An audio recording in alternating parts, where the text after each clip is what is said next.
Wah, Kak Valda, ternyata virus itu suka tempat-tempat yang kotor ya.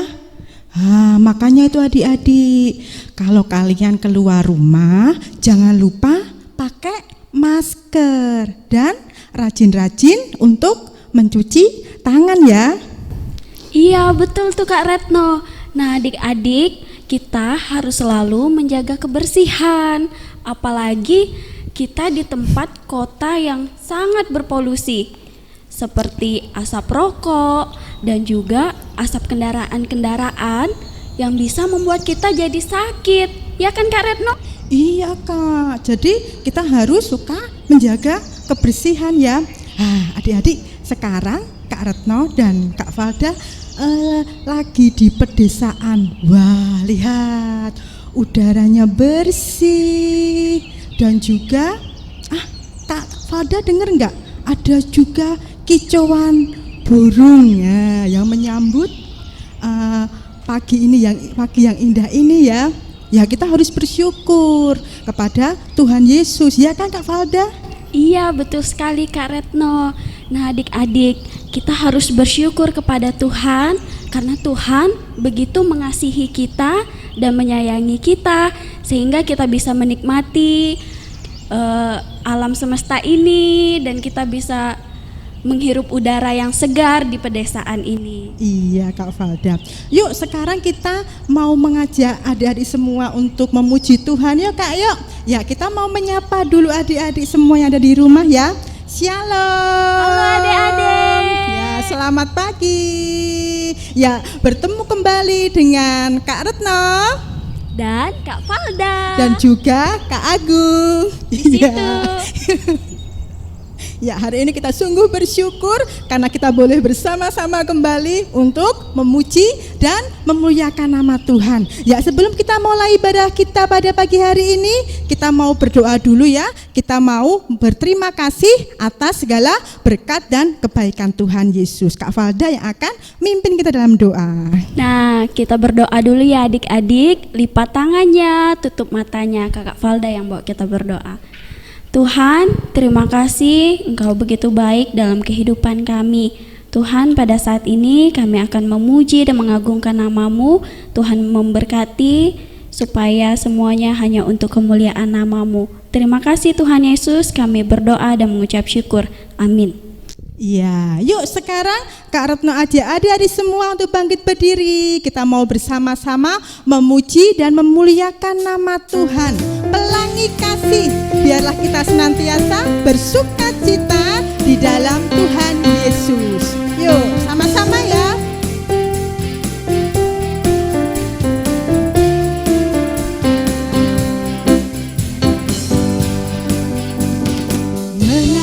Menari, bersuka citalah, melompat, memuji Sang Raja. Ku senang karena Tuhan Yesus baik. Ku senang karena Yesus baik. Kasihnya nyata di hidupku. Hilangkanlah keluh kesahmu.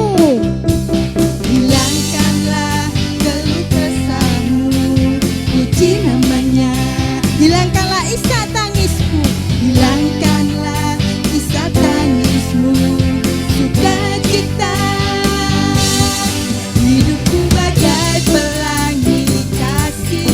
Tawari yang warnai hidupku.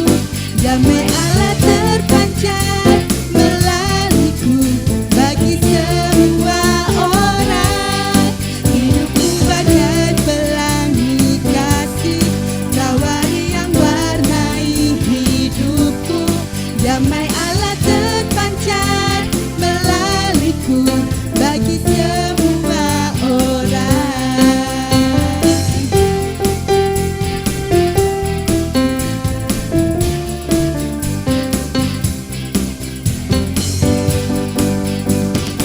Menari, bersuka citalah.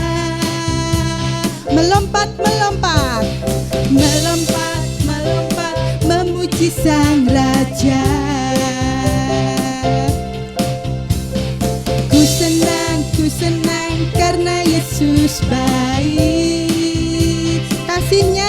nyata di hidupku. Kasihnya nyata di hidupku. Hilangkanlah keluh kesahmu, puji namanya. Hilangkanlah kisah tangismu, sukacita. Hidupku bagai pelangi kasih, tawari yang warnai hidupku.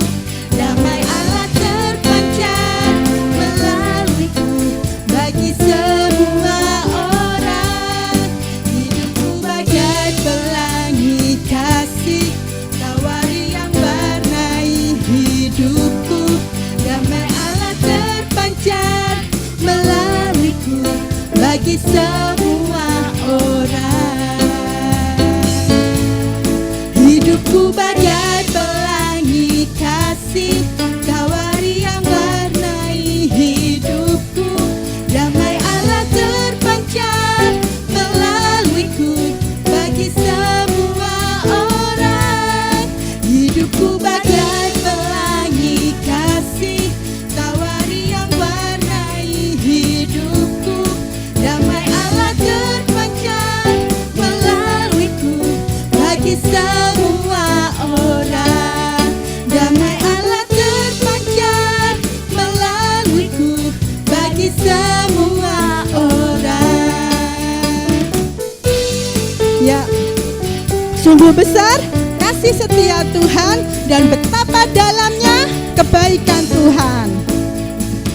Betapa dalamnya kasih setiamu, betapa besarnya kebaikanmu. Hidupku dipenuhi kemuliaanmu, indahnya oh Yesus Tuhanku.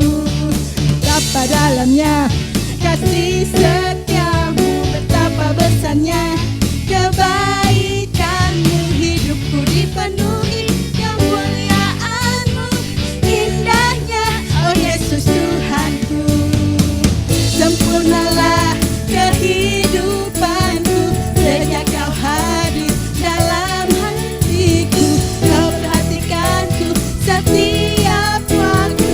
Oh sungguh indahnya Yesus Tuhanku. Betapa dalamnya kasih setiamu, betapa besarnya kebaikanmu.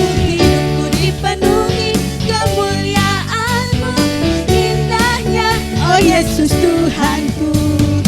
Indahnya oh Yesus Tuhanku. Ya, puji Tuhan ya.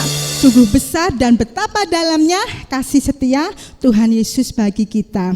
Ya adik-adik, kita mau mendengarkan firman Tuhan, tetapi terlebih dahulu kita mau melihat ada teman-teman kalian yang akan menghafalkan ayat hafalan. Dan juga ada teman kalian yang sudah membuat aktivitas keterampilan kemarin ya, membuat celengan. Oke, yuk kita lihat sama-sama ya.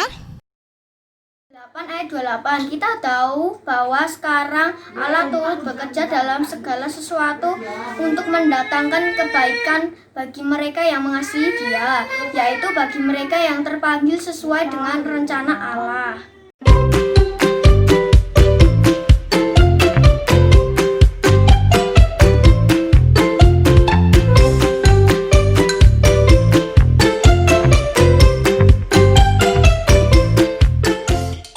Ya, yuk adik-adik sekarang kita mau berdoa terlebih dahulu ya. Lipat tangan, tutup mata, kita berdoa. Tuhan Yesus yang baik, saya sudah siap untuk mendengarkan cerita firman Tuhan hari ini. Tuhan Yesus kiranya memberkati saya dan juga teman-teman semua. Terima kasih Tuhan Yesus, di dalam nama Tuhan Yesus saya berdoa. Haleluya. Amin. Shalom, selamat pagi adik-adik. Ya, apa kabar hari ini? Ya, gimana kabarnya hari ini? Baik-baik saja ya. Hari ini kita akan kembali lagi mendengar cerita firman Tuhan. Nah, hari ini kita akan mempelajari atau mendengar cerita tentang beberapa mujizat dari Tuhan Yesus. Ada yang tahu nggak kira-kira mujizatnya Tuhan Yesus apa aja? Hah? Oh ya betul, mengubah air menjadi anggur, betul. Terus apa lagi? Menyembuhkan orang sakit, ya sakit buta, ya ada yang lumpuh, ya betul ya. Hari ini kita akan belajar mendengarkan cerita dari firman Tuhan. Kita akan buka dari kitab Markus, ya kitab Markus pasal 2 ayat 1 sampai dengan 12. Nah, ceritanya tentang apa di situ? Tentang orang lumpuh yang disembuhkan. Markus pasal 2 ayat 1 sampai dengan 12. Kita akan baca sampai dengan ayat 5 ya, ayat 5. Oke, sudah siap semua? Ya, siap ya, kita baca bersama-sama. Markus pasal 2 ayat 1 sampai dengan 5. Orang lumpuh disembuhkan. Kemudian sesudah lewat beberapa hari, waktu Yesus datang lagi ke Kapernaum, tersiarlah kabar bahwa ia ada di rumah. Maka datanglah orang-orang berkerumun sehingga tidak ada lagi tempat, bahkan di muka pintu pun tidak. Sementara ia memberitakan firman kepada mereka, ada orang-orang datang membawa kepadanya seorang lumpuh digotong oleh 4 orang, tetapi mereka tidak dapat membawanya kepadanya karena orang banyak itu. Lalu mereka membuka atap yang di atasnya sudah terbuka, mereka menurunkan tilam tempat orang lumpuh itu terbaring. Ketika Yesus melihat iman mereka, berkatalah ia kepada orang lumpuh itu, "Hai anakku, dosamu sudah diampuni." Ya, nanti ayat selanjutnya dibaca sendiri ya. Nah, Tuhan Yesus mengadakan perjalanan dari kota ke kota untuk mengabarkan firman Tuhan, untuk mengajar orang-orang tentang firman Tuhan dan melakukan beberapa mujizat. Mujizat itu adalah pekerjaan yang besar, pekerjaan yang tidak bisa dilakukan oleh manusia. Nah, sampailah Tuhan Yesus di sebuah kota yang bernama Kapernaum. Kapernaum itu di sebuah kota. Waktu Yesus tiba di situ, seperti biasa, Tuhan Yesus itu kayak artis ya. Banyak orang datang. Wah, banyak orang datang. Ini apa? Ingin mendengarkan firman yang disampaikan oleh Tuhan Yesus. Apa yang diajarkan oleh Tuhan Yesus. Nah, ayat 2, maka datanglah orang-orang berkerumun. Kira-kira banyak enggak kalau berkerumun? Berkerumun itu lebih dari 10 pastinya ya. Sehingga orang-orang yang berkerumun itu banyak sekali. Nah, Tuhan Yesus masuk ke dalam rumah. Ya, di dalam rumah Tuhan Yesus mengajar, memberitakan firman kepada mereka. Terus apa yang terjadi? Wah, tiba-tiba di luar ada beberapa orang, 4 orang, ini menggotong orang yang sakit lumpuh. Kalau sakit lumpuh itu berarti tidak bisa berjalan kan? Nah, tidak bisa berjalan, mereka digotong pakai tilam. Di situ dikatakan membawanya memakai tilam. Tilam itu apa? Tilam itu kayak semacam tandu. Tandu tahu nggak? Tandu ya, tempat orang berbaring, terus ada tongkat, digotong 4 orang. Depan 2, belakang 2. Gunanya itu apa? Kalau dibawa ke tempatnya Tuhan Yesus. Nah, ini karena tersiar kabar bahwa Tuhan Yesus sering melakukan mujizat, sering menyembuhkan orang sakit. Nah, makanya orang lumpuh itu ingin disembuhkan oleh Tuhan Yesus. Tapi apa?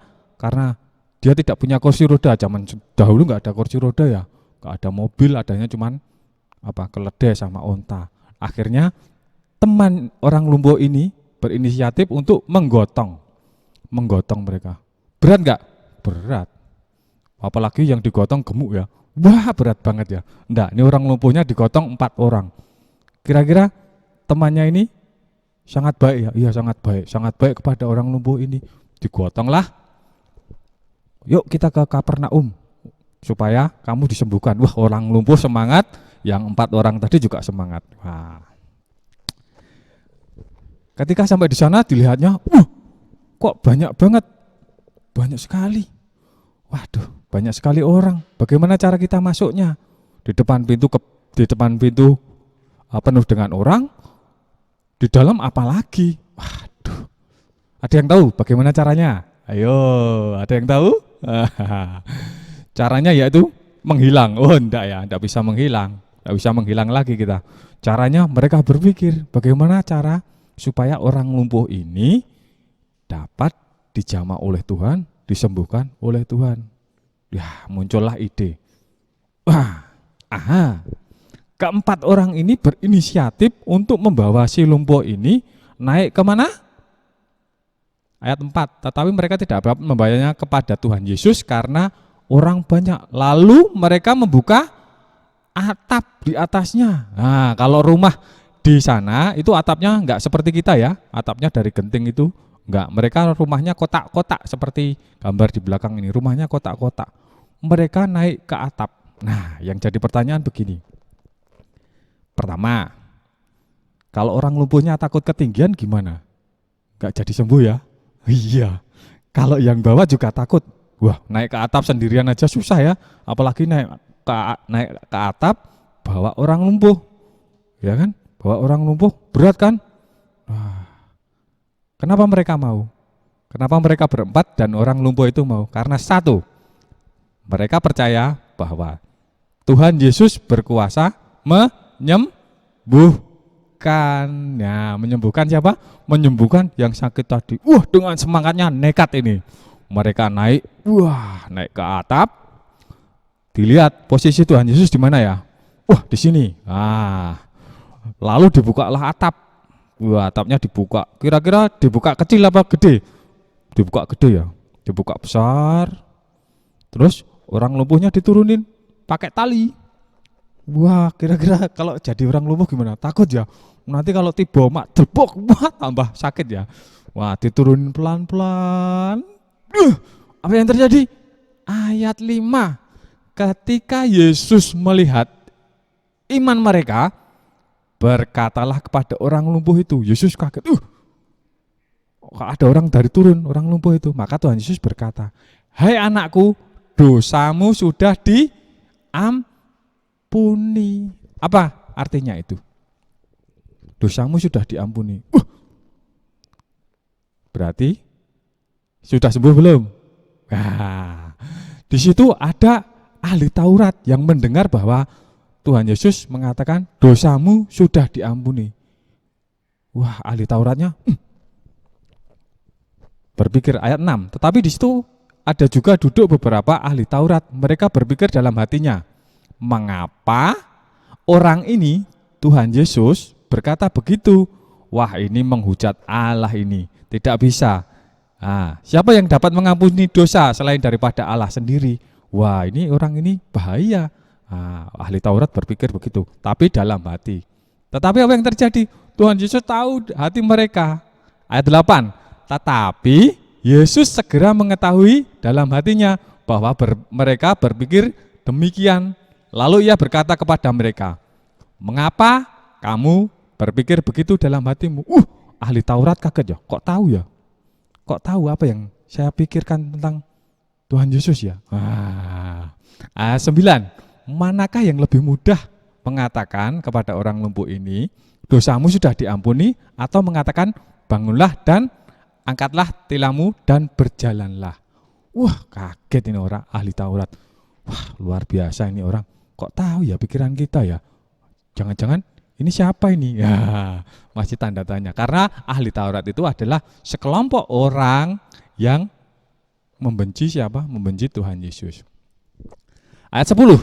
Tetapi supaya kamu tahu bahwa di dunia ini anak manusia berkuasa untuk mengampuni dosa. Anak manusia berkuasa untuk mengampuni dosa. Siapa itu? Ya, Tuhan Yesus sendiri adalah Allah. Dia berhak untuk mengampuni dosa. Tetapi ahli Taurat tidak tahu, tidak mau mengakuinya. Ya, berkatakanlah Tuhan Yesus kepada orang lumpuh itu. Sekarang kepadamu kukatakan, bangunlah, angkatlah tempat tidurmu, dan pulanglah ke rumahmu. orang-orang di situ melihat ini orang lumpuh sejak lahir, langsung disuruh bangun, ngangkat tempat tidur ya, tempat tidur tilam yang dibawa tadi, suruh pulang. Bisa nggak kira-kira? Oh iya bener ya. Apa yang nggak bisa buat Tuhan Yesus, ya kan? Begitu Tuhan Yesus sudah berkata begitu, yang lumpuh bangun. Wah, orang-orang pada takjub melihat, bangun, mengangkat tilamnya dan berjalan. Berjalan kemana tadi? Disuruh pulang ke rumah. Wah, ayat 12. Dan orang itu pun bangun, yang lumpuh ini bangun, segera mengangkat tempat tidurnya dan pergi keluar. Wow, kan orang berkerumun di situ. Wah, dia keluar sambil angkat tempat tidurnya. Wah, sambil ketawa. Seneng nggak? Seneng nggak? Wah, seneng sekali ya. Lumpuh dari sejak lahir disembuhkan oleh siapa? Oleh Tuhan Yesus. Nah, ayat 12. Dan orang itu pun bangun, segera mengangkat tempat tidurnya dan pergi keluar di hadapan orang-orang itu. Sehingga mereka semua takjub. Terheran-heran, mentolo. Ada yang ngawah. Mentolo. Kok bisa sembuh ya? Lalu memuliakan Allah yang lumpuh itu. Wah, puji Tuhan, aku sembuh. Wah, kakiku bisa berjalan. Oleh karena siapa? Disembuhkan Tuhan Yesus. Nah, banyak orang di situ liatin. Apa katanya? Yang begini belum pernah kita lihat. Nah, ayat 12 ya. Orang lumpuh bisa sembuh. Disembuhkan siapa? Disembuhkan oleh Tuhan Yesus. Nah, kira-kira kalau orang lumpuh ini sudah sembuh, apa yang dia lakukan setelah dia keluar dari rumah itu? Dia menceritakan pengalamannya bersama dengan siapa? Tuhan. Dia sudah disembuhkan. Wah, dia bercerita kepada teman-temannya, aku sudah sembuh. Tuhan Yesus menyembuhkan aku. Wah, puji Tuhan, haleluya. Wah, dia senang ya. Wah, orang-orang di situ juga gembira, tepuk tangan. Ya, akhirnya orang lumpuh tadi bisa berjalan. Ya, gimana? Itu mujizat Tuhan Yesus yang ada di dalam Markus pasal 2 ayat 1-12, yaitu orang lumpuh yang bisa disembuhkan oleh Tuhan Yesus bisa berjalan. Nah, pelajaran apa yang dapat kita ambil dari cerita firman Tuhan ini? Nah, yang pertama, dari 4 orang temannya tadi, nah yang rela menggotong. Kira-kira adik-adik mau nggak kalau ada temennya sakit, mau nggak jengukin, didoakan? Ada mau ya? Oh, mau semua ya, di sini anak Tuhan baik-baik, betul. 4 orang tadi ini, temannya tadi ini apa? Dia berbuat baik kepada siapa? Si lumpuh ini. Nah, karena di dalam firman Tuhan ada dikatakan di mana? Dalam Galatia 6 ayat 10, marilah kita berbuat baik kepada semua orang, ya. Berbuat baik kepada semua orang. Nah, 4 orang ini berbuat baik kepada seorang lumpuh tadi. Supaya apa? Orang lumpuh ini bisa berjalan. Lalu yang kedua, nah siapa yang menyembuhkan orang lumpuh ini? Siapa? Ayo, Tuhan Yesus? Ya, betul. Selain Tuhan Yesus, orang lumpuh tadi sebelum berangkat ke rumah yang di Kapernaum tadi, orang lumpuh tadi mempunyai apa? Iman. Ya, mempunyai iman yang sungguh percaya bahwa Tuhan Yesus pasti menyembuhkan. Didukung dengan 4 orang temannya tadi. Jadi 5 orang ini di dalam hatinya percaya bahwa Tuhan Yesus dapat menyembuhkan penyakitnya. Akhirnya apa yang terjadi? Betul ya, akhirnya dia sembuh. Ya, puji Tuhan ya. Dia akhirnya sembuh. Lah, untuk adik-adik ini jadi aplikasi atau untuk jadi teladan bagi kita bahwasanya apapun masalah kita, apapun segala sakit penyakit, kalau kita berdoa dengan sungguh kepada Tuhan, ya Tuhan pasti akan menyembuhkan segala penyakitnya. Selain apa? Minum obat, jangan berdoa terus tapi enggak minum obat. Berdoa, Tuhan Yesus, saya ingin pinter tapi enggak pernah belajar, bisa enggak? Enggak bisa ya. Pokoknya ada ora et labora, berdoa sambil bekerja, lakukan bagian kita, nanti Tuhan akan melakukan bagiannya. Kalau pengen minta kepintaran, ya harus berdoa minta kepintaran. Selain itu kita juga belajar ya. Oke. Hari ini kita akan ada ayat hafalan baru. Ayat hafalan baru untuk kita hari ini diambil dari Roma 8. Nah, dibuka yuk. Roma 8 ayat 28.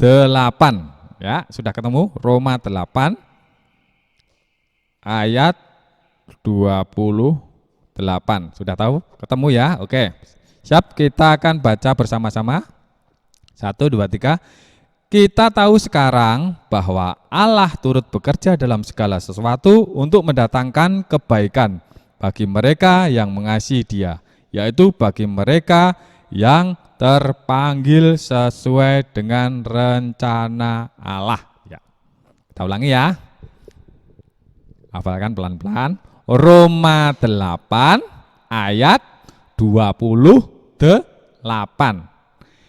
Kita tahu sekarang bahwa Allah turut bekerja dalam segala sesuatu untuk mendatangkan apa? Untuk mendatangkan kebaikan bagi mereka yang mengasihi Dia, yaitu bagi mereka yang terpanggil sesuai dengan rencana Allah. Nah, sudah hafal? Wah, panjang, susah ya. Dihafalkan di rumah.